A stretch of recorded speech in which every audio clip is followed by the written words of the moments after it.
ذرا توجہ سے میری بات سنیں، میں نے ایک ایک لفظ ٹھہر ٹھہر کر ادا کرتے ہوئے کہا۔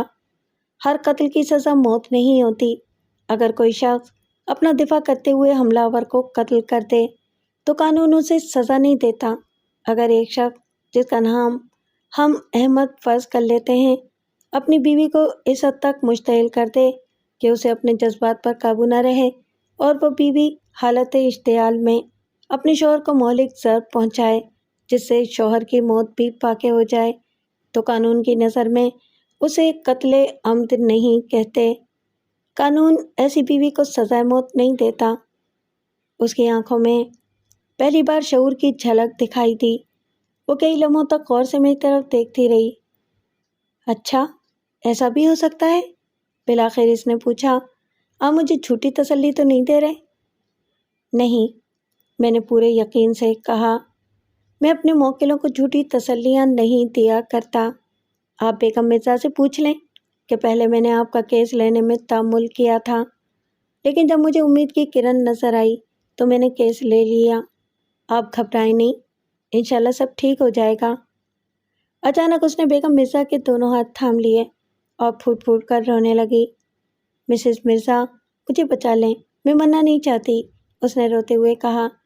مجھے پھانسی پر لٹکنے سے بچا لیں، میں زندہ رہنا چاہتی ہوں۔ اسے پہلی بار امید کی کرن نظر آئی تھی اور اس نے رونا شروع کر دیا تھا، اور یہ رونا اس کے لیے بہت ضروری تھا، ورنہ اس کا دماغی توازن بھی بگڑ سکتا تھا۔ دہشت کے باعث وہ پاگل بھی ہو سکتی تھی۔ بیگم مرزا نے سلاخوں میں ہاتھ ڈال کر اس کا کندھا تھپ تھپایا اور اس کے بالوں میں ہاتھ پھیرتے ہوئے بولی، فکر نہیں کرو میری چندہ، اللہ نے چاہا تو اگلی پیشی پر تمہاری ضمانت ہو جائے گی۔ سیٹھ ولی بھائی تمہاری ضمانت دینے کے لیے تیار ہیں، بیچارے بہت نیک آدمی ہیں، تمہارے لیے بڑی بھاگ دوڑ کر رہے ہیں۔ کہتے ہیں کہ اگر نقد ضمانت دینا پڑی تو یہ نقد ضمانت بھی دے دیں گے، اللہ ان کو جزائے خیر دے۔ عطیہ بیگم نے نمناک آنکھوں سے ولی بھائی کی طرف دیکھا۔ اسے پہلی بار ولی بھائی کی موجودگی کا احساس ہوا تھا، لیکن ولی بھائی اس وقت دوسری طرف منہ کر کے اپنے آنسو پونچھ رہے تھے۔ عطیہ بیگم کی حالت نے انہیں اشک بار کر دیا تھا۔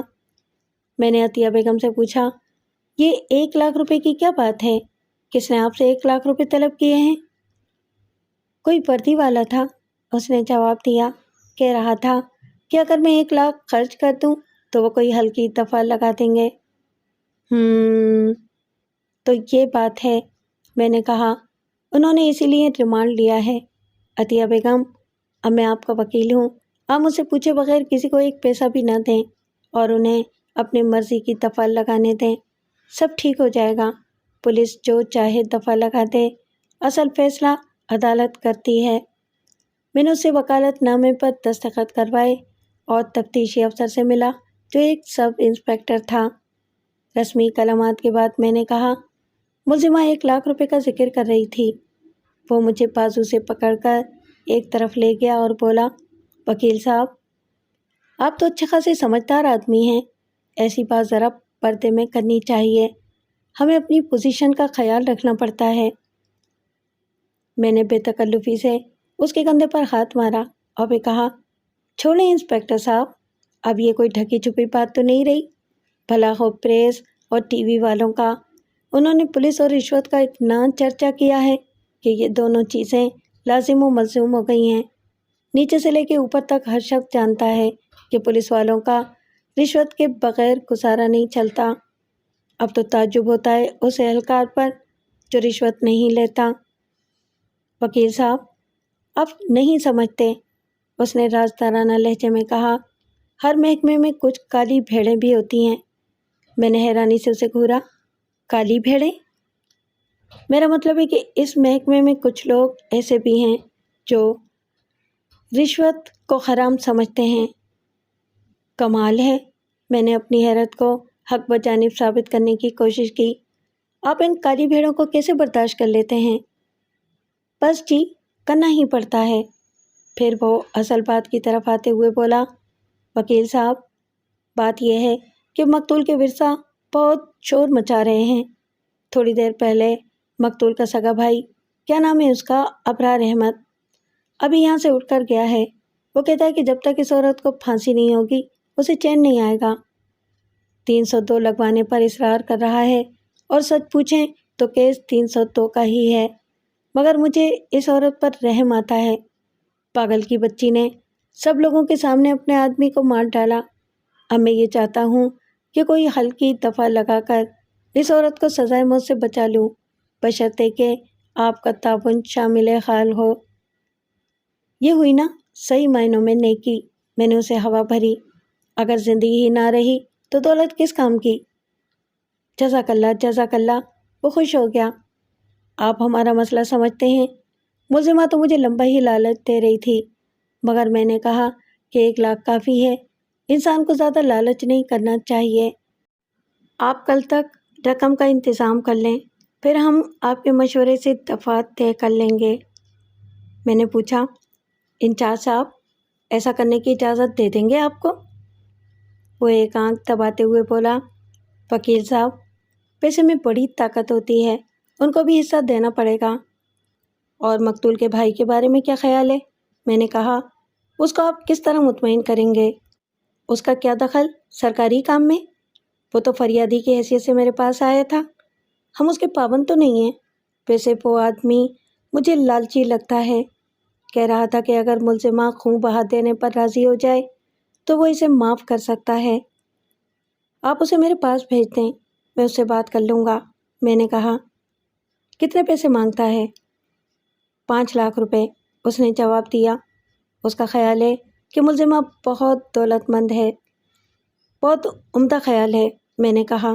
11 لاکھ روپے ایک بھائی نے خود بخود کر دیے، 5 لاکھ روپے دوسرے بھائی کی جھولی میں ڈال دیے جائیں۔ اس کے بعد ہمارا اور آپ کا کام ختم ہو جائے گا۔ ملزمہ خود ہی گلے میں پھندا ڈال لے گی۔ ہاں، یہ تو آپ سچ کہتے ہیں، اس نے کہا۔ عورتیں مردوں کے مقابلے میں زیادہ آسانی کے ساتھ خودکشی کر لیتی ہیں۔ تو کل پھر کہاں ملاقات ہوگی؟ 2 بجے کے بعد کا کوئی وقت رکھیں۔ انسپکٹر صاحب، آپ کو چند روز انتظار کرنا پڑے گا۔ ملزمہ کے پیسے بینک میں ہیں اور چیک بک اس کے گھر میں ہے۔ دوسری بات یہ ہے کہ رقم فکس ڈپازٹ میں ہے، جسے نکالنے کے لیے پیشگی نوٹس دینا پڑتا ہے۔ پھر تو بات نہیں بن سکے گی۔ آپ اپنے پاس سے انتظام کر لیں یا ملزمہ کے کسی رشتہ دار کو پکڑیں۔ میں کوشش کرتا ہوں، میں نے کہا، لیکن اسے آپ وعدہ نہ سمجھیں۔ حقیقت میں مجھے اس کے تعاون کی ضرورت نہیں تھی، لیکن میں اسے ناراض بھی نہیں کرنا چاہتا تھا، کیونکہ وہ ہمارے لیے مشکلات پیدا کر سکتا تھا۔ تھانے سے باہر نکل کر ہم اپنی کاروں کے پاس رک گئے۔ بیگم مرزا ولی بھائی کی کار میں آئی تھی۔ ولی بھائی نے پوچھا کہ انسپکٹر سے میری کیا بات ہوئی تھی۔ 1 لاکھ روپے مانگتا ہے، میں نے جواب دیا۔ کہتا ہے کہ کوئی ہلکی دفعہ لگا دے گا۔ ارے بابا دے دو، ولی بھائی نے کہا۔ وہ کیا بولتے ہیں، کتا بھوکتا ہو تو اس کے آگے ہڈی ڈال دینی چاہیے۔ یہ ہڈی کا مسئلہ نہیں ہے ولی بھائی، میں نے کہا، پورے بکرے کا چکر ہے، بلکہ پورے ریوڑ کا۔ عطیہ پیسے دینے پر راضی ہے، بیگم مرزا نے کہا۔ اگر 1 لاکھ سے جان چھوٹتی ہو تو آپ ہاں کر دیں۔ یہی تو سارا مسئلہ ہے، میں نے کہا۔ فیصلہ تو پھر بھی عدالت کو ہی کرنا ہے، اس طرح پیسہ پھینکنا ٹھیک نہ ہوگا۔ آپ دونوں کل میرے دفتر آ جائیں، میں آپ کو عطیہ بیگم اور گواہوں کے بیانات کے متعلق کچھ بریفنگ کر دوں گا، بلکہ کچھ باتیں لکھ کر دے دوں گا۔ بیگم مرزا، آپ عطیہ بیگم کو اس کا بیان سمجھا دیں، اور ولی بھائی، آپ گواہوں سے مل کر انہیں ایسا بیان دینے پر راضی کریں جو عطیہ بیگم کے حق میں جائے۔ یہ اپنے راجوانی بھائی کو تو میں راضی کر لوں گا، ولی بھائی نے کہا۔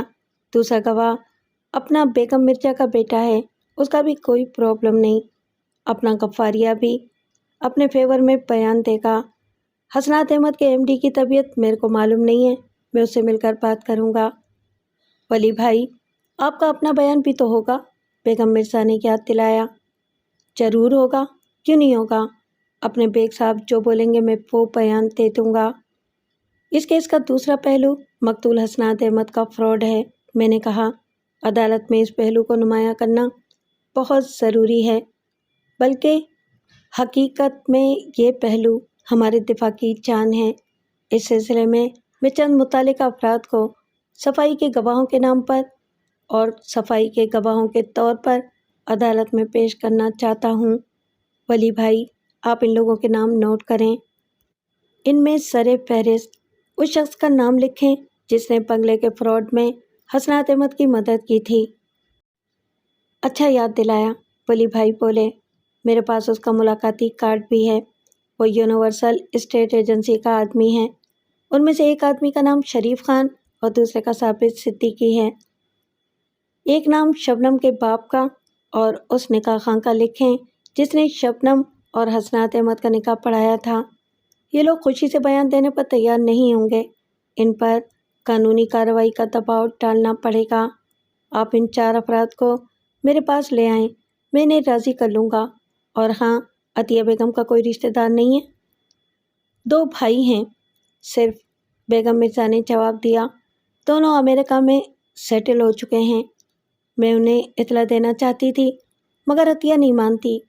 کہتی ہے کہ ایک تو اس طرح رشتہ داروں میں بدنامی ہوگی اور دوسرے بھائیوں کا پیسہ اور وقت ضائع ہوگا۔ میرے پاس ان کا پتہ نہیں ہے، ورنہ میں انہیں ضرور خط لکھ دیتی۔ خیر، آپ کی موجودگی میں رشتہ داروں کی ضرورت نہیں ہے، میں نے کہا اور اپنی کار میں جا بیٹھا۔ آپ کل 2 بجے کے بعد میرے دفتر میں آ جائیں۔ انہوں نے اگلے روز ملنے کا وعدہ کیا اور رخصت ہو گئے۔ دفتر پہنچ کر مجھے احساس ہوا کہ میرا موڈ بہت اچھا ہو چکا تھا۔ میں نے الماری سے فائلوں کا پلندہ نکالا اور اپنے کام میں مصروف ہو گیا۔ اگلے روز بیگم مرزا اور ولی بھائی حسب وعدہ میرے دفتر پہنچ گئے۔ اس عرصے میں نے عطیہ بیگم اور گواہوں کے بیانات کا خاکہ تیار کر لیا تھا۔ ضروری نکات نوٹ بھی کر لیے تھے۔ میں نے دونوں کو تحریری بیان دے دیے اور زبانی بھی سمجھا دیا۔ ان بیانات کی تفصیل آپ کو آگے چل کر معلوم ہو جائے گی۔ اس روز شام کے وقت 2 افراد میرے دفتر میں وارد ہوئے۔ دونوں شلوار قمیض میں ملبوس تھے اور زیادہ پڑھے لکھے نہیں لگتے تھے۔ ایک نے واسکٹ بھی پہن رکھی تھی۔ وہ قدرے معتبر نظر آنے کی کوشش کر رہا تھا۔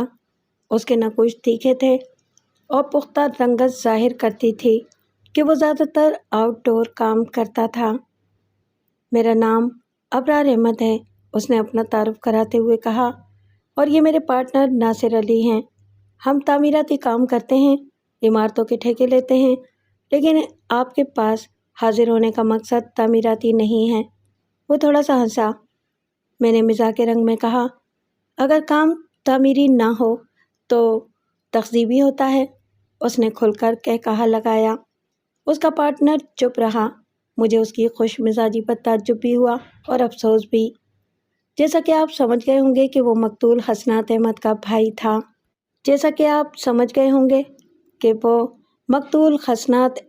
بھائی تھا۔ ابھی اس کے بھائی کی قبر کی مٹی بھی خشک نہیں ہوئی تھی اور وہ کہے لگا رہا تھا۔ مجھے اس کے کہے میں خود غرضی اور نفس پرستی کی جھلک نظر آئی تھی۔ بیگ صاحب، میں حسنات احمد کا بھائی ہوں، اس نے کہا۔ سب انسپکٹر اختر حسین نے آپ کا پتہ مجھے دیا ہے۔ اسی نے مجھے بتایا کہ میرے بھائی کی قاتلہ کا کیس آپ لڑ رہے ہیں۔ ابھی صرف کیس لیا ہے، میں نے جواب دیا۔ لڑنے کا مرحلہ ابھی آیا نہیں۔ بیگ صاحب، اس عورت نے جو کچھ کیا اچھا نہیں کیا۔ اب اگر وہ پھانسی کی تختے پر چڑھ جاتی ہے تو اس سے مجھے کچھ حاصل نہیں ہوگا۔ میرا بھائی تو زندہ نہیں ہو سکتا۔ میں آپ کے پاس اس لیے حاضر ہوا ہوں کہ وہ عورت مناسب خوں بہا ادا کر دے تو ہم اس کیس کو مل جل کر رفع دفع کر دیں گے، اور میرا مطالبہ شریعت کے عین مطابق بھی ہے۔ میں مولوی صاحب سے مشورہ کرنے کے بعد آپ کے پاس آیا ہوں۔ شریعت کی اصطلاح میں اسے دیت کہتے ہیں۔ وہ اپنے مردہ بھائی کے پیسے کھڑے کرنا چاہتا تھا۔ بات تو آپ صحیح کہتے ہیں، میں نے کہا، لیکن مجھے یہ بتائیں کہ معاملہ رفع دفع کیسے ہوگا؟ جناب، کچھ نہ کچھ کر ہی لیں گے۔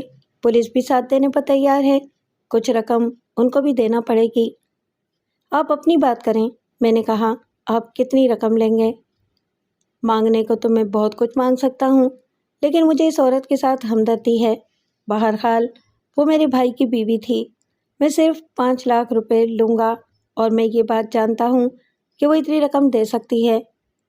مجھے اس کی باتیں سن کر غصہ تو بہت آ رہا تھا، مگر میں نے ضبط سے کام لیتے ہوئے کہا، ابرار صاحب، آپ کو یہ بات تو یقیناً معلوم ہو چکی ہوگی کہ قتل کا محرک کیا تھا؟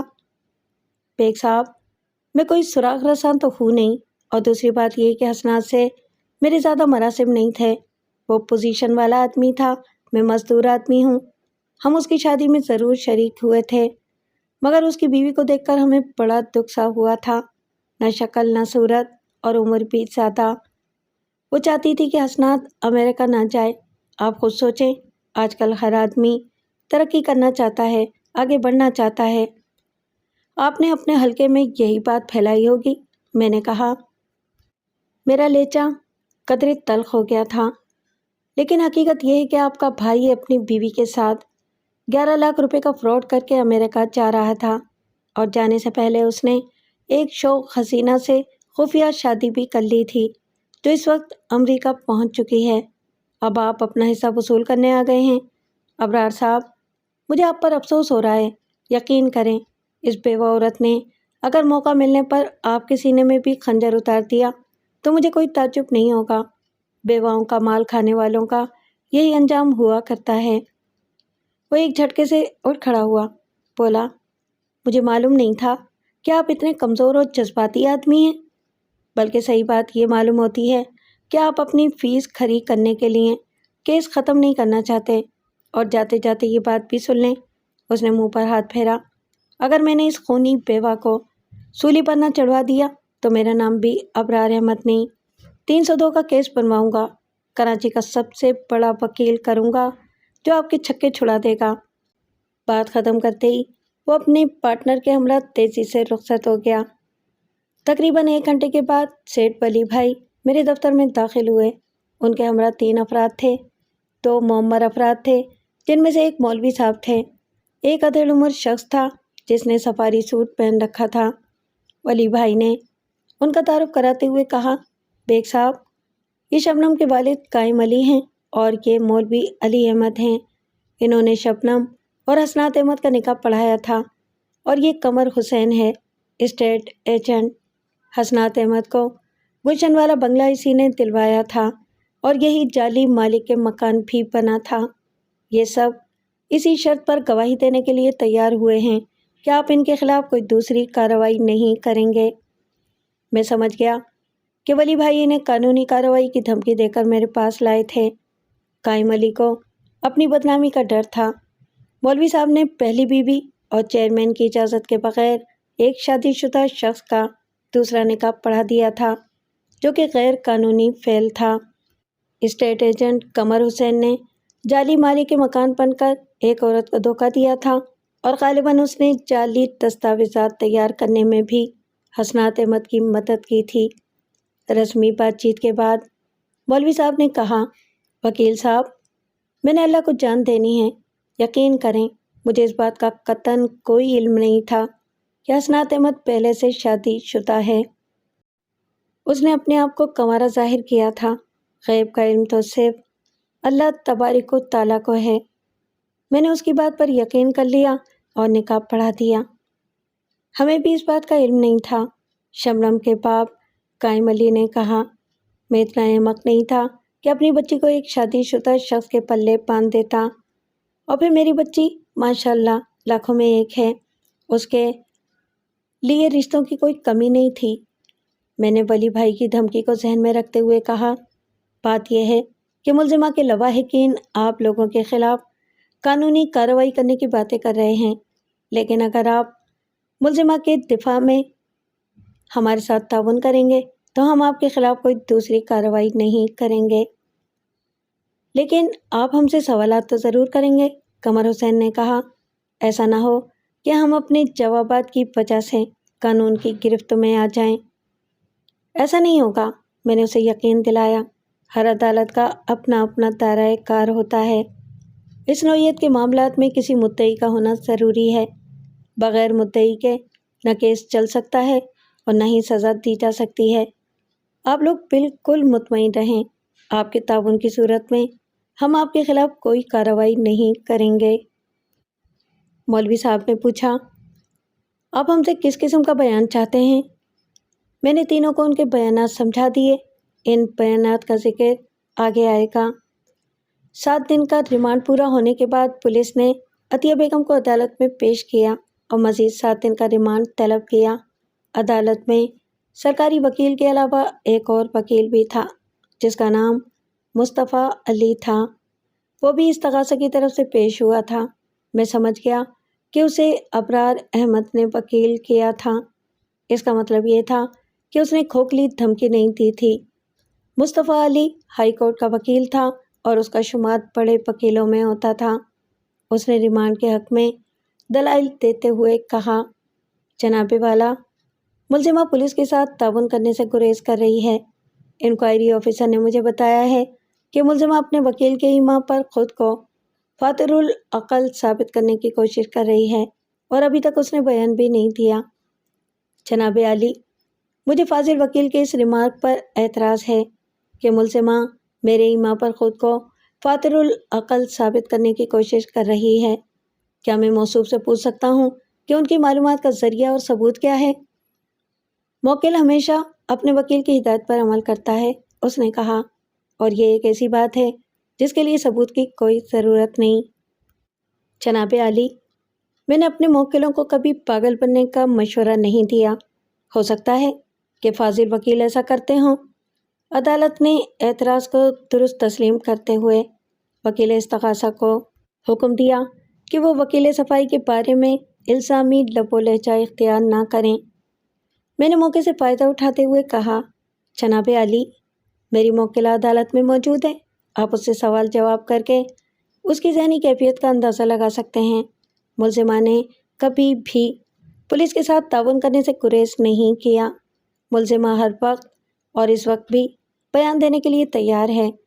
حقیقت یہ ہے کہ پولیس دانستہ بیان ریکارڈ کرنے سے گریز کر رہی ہے، اور وجہ اس کی یہ ہے کہ پولیس نے ملزمہ سے 1 لاکھ روپے رشوت طلب کی ہے اور اس کے عوض ہلکی دفعہ لگانے کا وعدہ بھی کیا ہے۔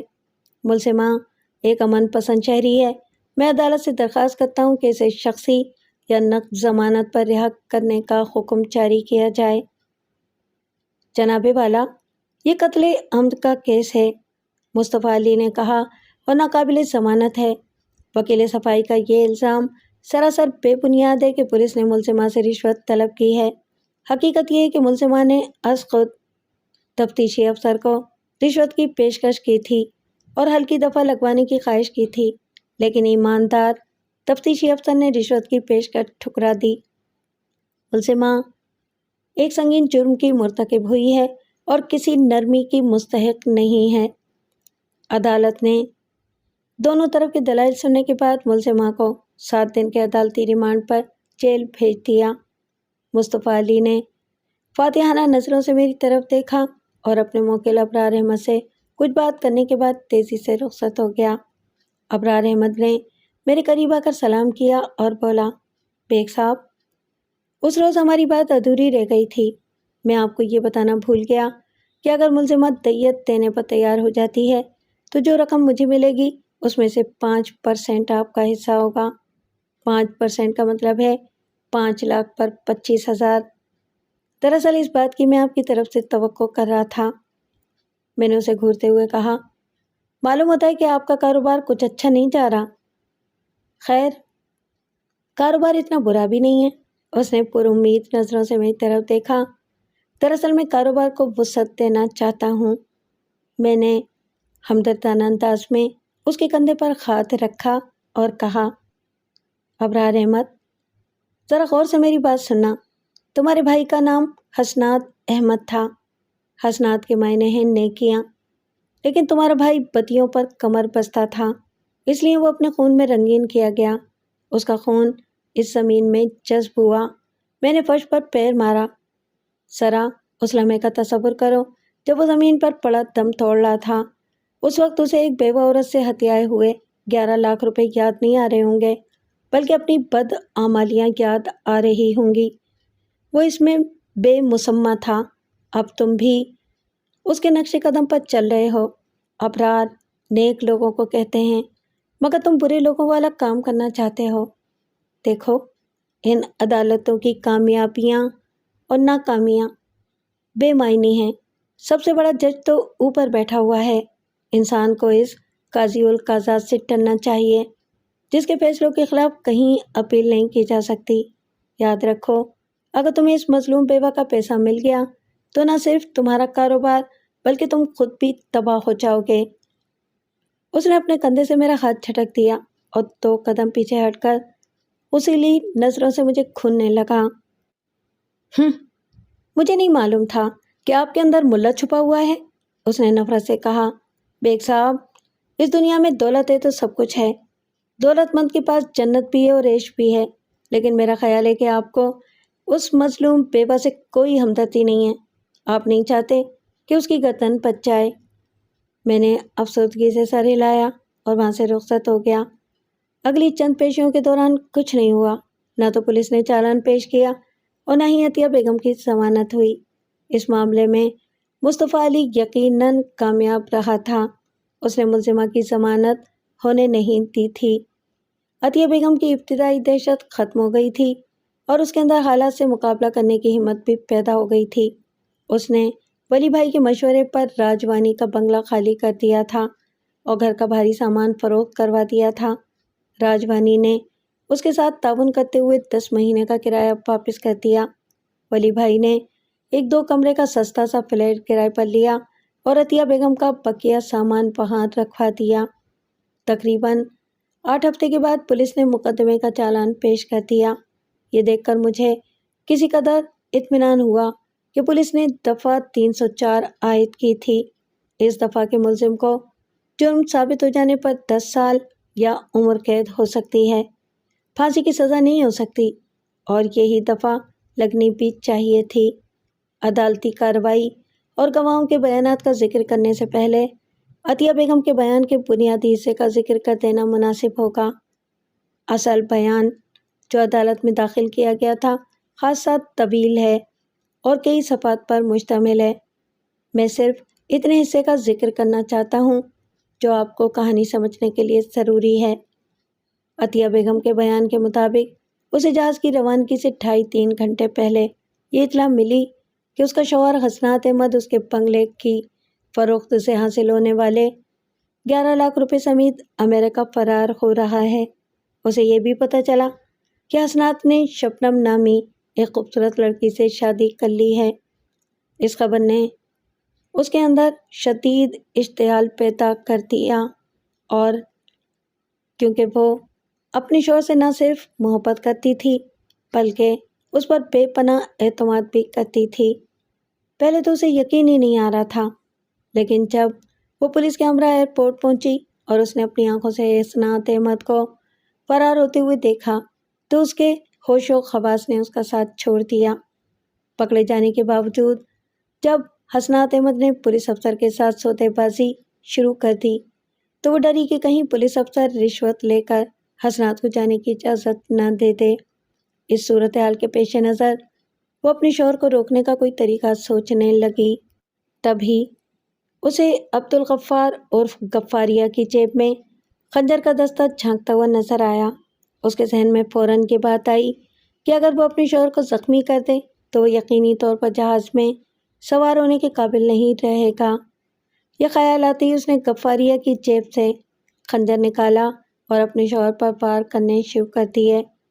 یہ عطیہ بیگم کے بیان کا بنیادی حصہ تھا جس کا ذکر آگے بھی آئے گا۔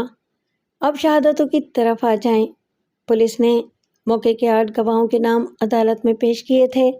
ان کے نام یہ ہیں: inspector Shabbir Hussain, constable Karam Ali, taxi driver Shakoor Khan, Hamid Ali Mirza, Abdul Ghaffar عرف Ghaffariya, S K Abidi, managing director imperial complex company, Nooruddin Rajwani اور سیٹھ ولی بھائی رنگون والا۔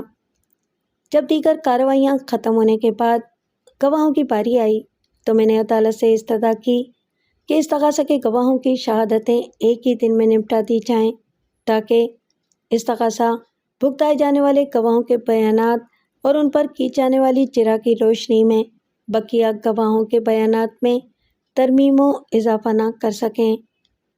عدالت نے وکیل استغاثہ سے پوچھا کہ کیا وہ اپنے گواہوں کو اگلی پیشی پر حاضر کر سکتے ہیں؟ جناب علی، ایسا ممکن نہیں ہے، وکیل استغاثہ مصطفیٰ علی نے جواب دیا۔ 8 گواہوں کو ایک ساتھ حاضر کرنا بہت مشکل ہے۔ انسان کو کئی قسم کی مجبوریاں پیش آ سکتی ہیں۔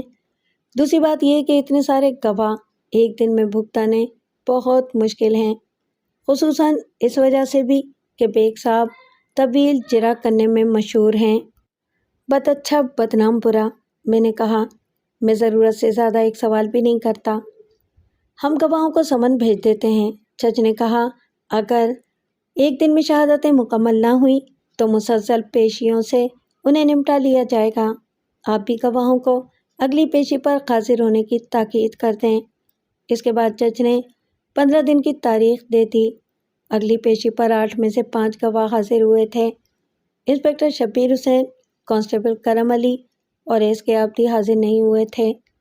وکیل استغاثہ 3 گواہوں کی غیر حاضری کو جواز بنا کر تاریخ لینا چاہتا تھا، لیکن میں نے مقدمے کی سماعت پر اصرار کرتے ہوئے کہا کہ غیر حاضر گواہوں کی وجہ سے حاضر گواہوں کو تکلیف نہیں ہونی چاہیے۔